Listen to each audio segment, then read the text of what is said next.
it's Mary Richardson with Music Junkie Press. We're down here at the Ace of Spades in Sacramento, one of our favorite spots out here. Got someone very special for you. Now, remember we were just about a month or two ago in San Francisco with Like a Storm, but now we've got Kent Brooks here. Welcome. Hey, thanks nice for coming. Nice to see you. Thanks for having us. I gotta tell you, we followed you guys, I think, years ago, 2010. Was that you following us? Yeah, yep. I thought we put out a restraining order. Exactly. It expired though, so we were able to catch it. Yeah. San get a bit of lawyer. It was Ultra Bridge. I think it was opening up for Ultra Bridge, and then Creed. And I gotta tell you, seeing how in the last few years it's just exploded. It's so awesome because it's like everybody, you're a very sought after band to get out on tour because you guys have been busy. You put the good word out from the beginning. From the beginning, you guys came out, kicked ass every time. Oh, thank you. And you had quite a busy 2014, but there's no letting up. 2015 looks just as busy, correct? It's looking even busier. Yeah, it's fun.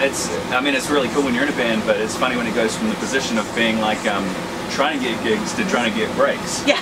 You know? Yeah, you guys. And you don't want to complain because we've had years and years of the breaks. And now you've got. I mean, because you now literally. We're ready to go. And you guys. Okay, gotta tell us, how was the Steel Panther tour? So funny. One of our favorite bands. That was the funniest way to end the year.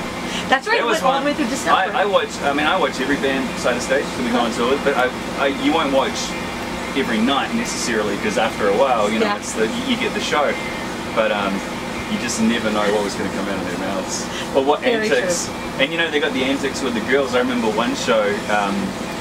It was like second song in, and it started happening, and I could even tell even those guys were looking around one another like, what is going on? And you know when they're weirded out by it, that it's pretty crazy. It's coming, it's coming. Then you know they're going, what the hell is going to go on tonight?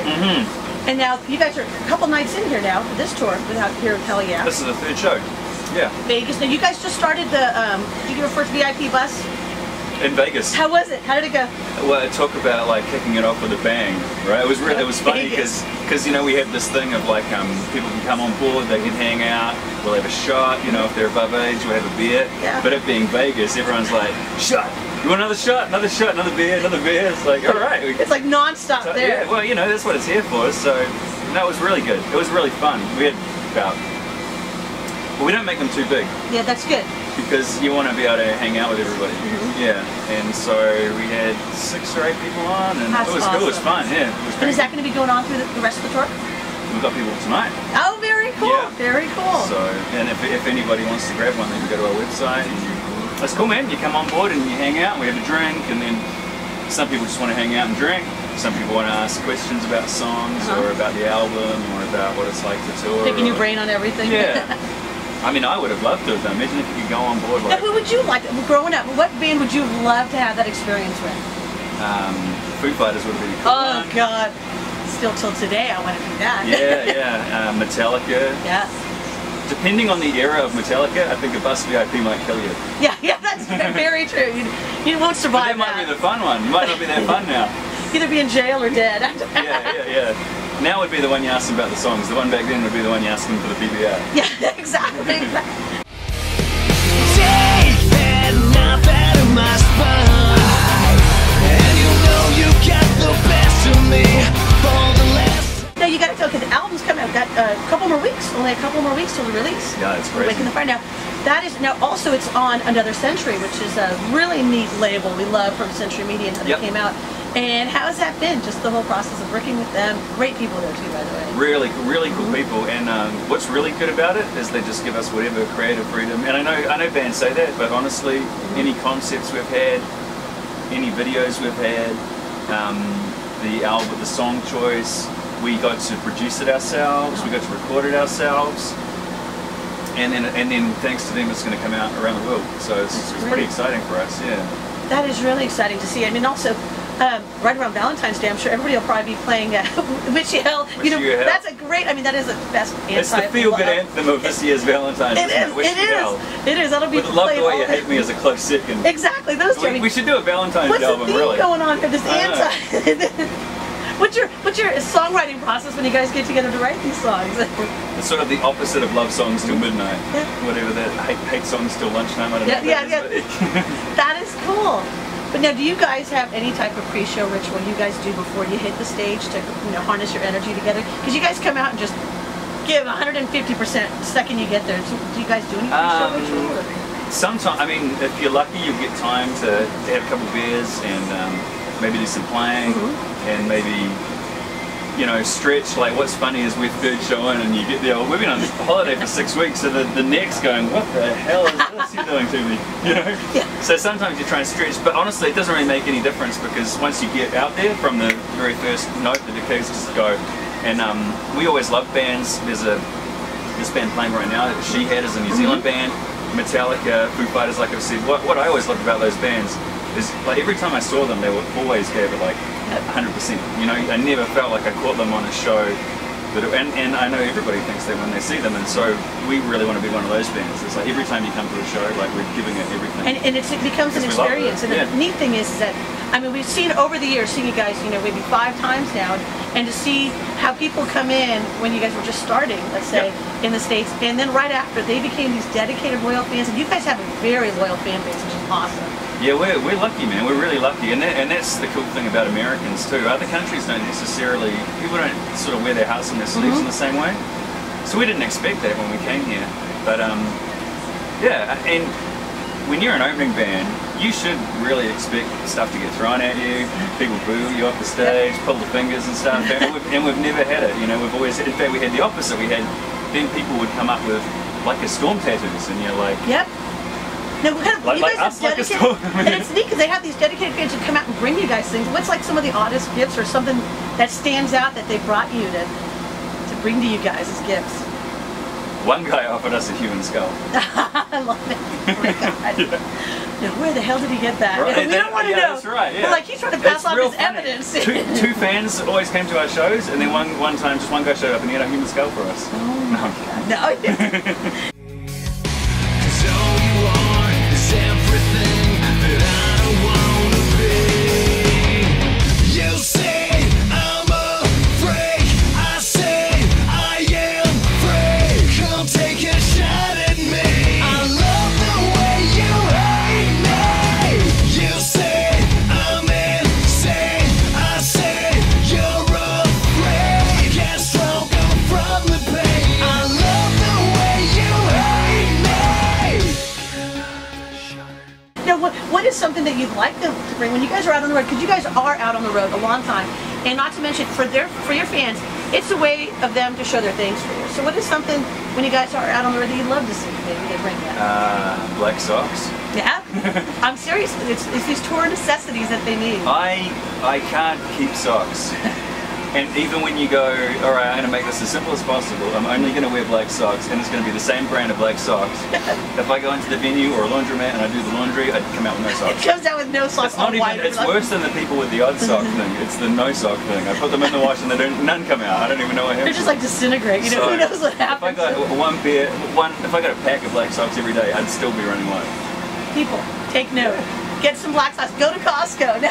It's so true though, because it is, and also for your fans, it is a way to show their thanks and their appreciation for what you guys do. You know, it's really, and that whole gift element of it too is something that we never knew about and weren't counting on, and so you're really surprised when you get it. And we've had people make us stuff. Fan art they've done has been incredible. Some of the drawings they've done, we've seen, the tattoos. I mean, it is amazing. Yeah, it is. It really is. And to think that somebody would sit down and I mean, we know, we create, so you know the hours that you put into something, and you show somebody the finished product, and for us it might be like a 3-minute song, but there's the hours that go into it, and it's the same for these people when they do these paintings and these drawings and carvings. And they've got some neat, actually there's a great opportunity for fans right now, if they're interested, and they can actually go onto the site where they can get a piece of the banner, that your tour banner, which is such a cool idea, especially because people have been out on that road seeing that banner and to be able to, you know. Well, it was hand painted, and most banners are printed. This was hand painted by a really talented artist. He's a friend of ours. His name's Brian Levitt, and he also does all Chris's didgeridoos.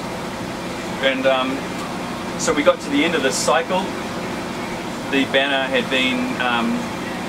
really been with us through quite a transformative, if that's even a word, period in our career, because it was like we took that out and toured in clubs, and then it was in the Love the Way You Hate Me video, and then it was up on stage with Steel Panther, it was up on stage with Alter Bridge, so all of that, just like puppies. So that's got the whole history. That is really So then we got to the end of it and we were like, what are we going to do with this? And we thought, well, if people want, you know, we can cut it into squares, and I think they're about a foot by a foot. And then, I mean, you know, it's something special. It really is. I think it's a great. Or make a great tea towel. I don't know. You know, it's a really cool idea. I like that whole idea.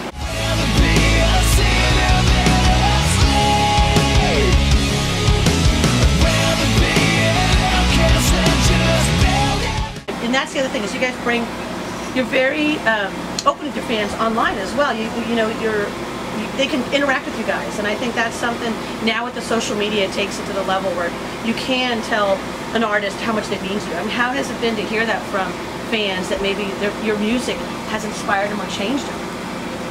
Oh, it's crazy because when we first started touring here, it was right at like the kind of advent of MySpace. So we were lucky. We got on a really big tour from the beginning, and then people would start writing messages about what the songs mean to them or what the show meant to them. And yeah, you're right. You wouldn't necessarily have gotten that communication a few years ago. And then the other thing that's cool is like with social media, it's meant, I guess back in the old day, if a band wanted to let people know that they were coming to town, they'd have to run print ads and stuff like that. And now we can jump online, and in fact, we've done tours in the past where we said to people, "Where should we go?" You know? Exactly. And they're saying you guys definitely give the power to the fans as well. Now, what else is in store after this tour? You guys have going on after? Well, we'll be hitting the US pretty hard. You know, we're doing Rock on the Range. Yes. Yep. We're doing Rocklahoma.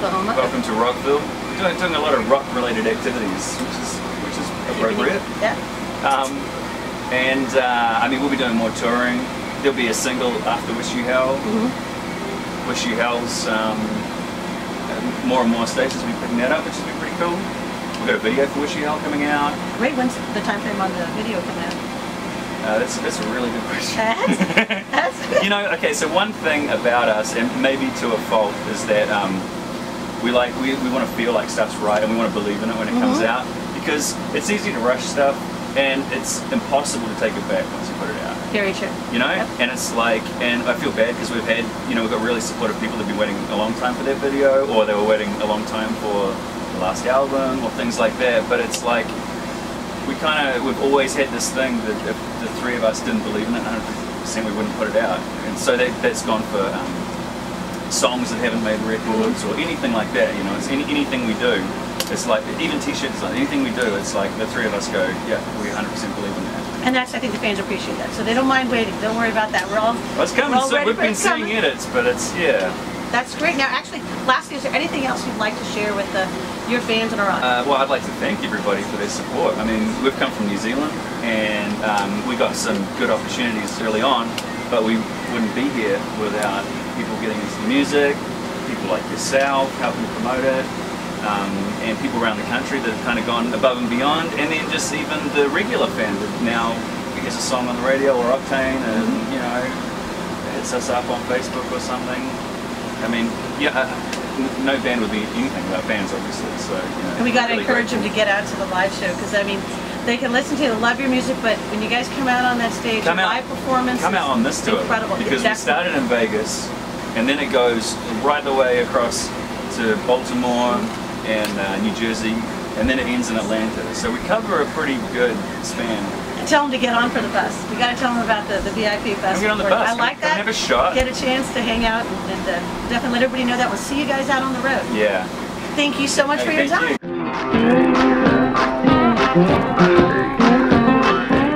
Hey, this is Kent from Like a Storm, and if you're addicted to music, get your fix at Music Junkie Press.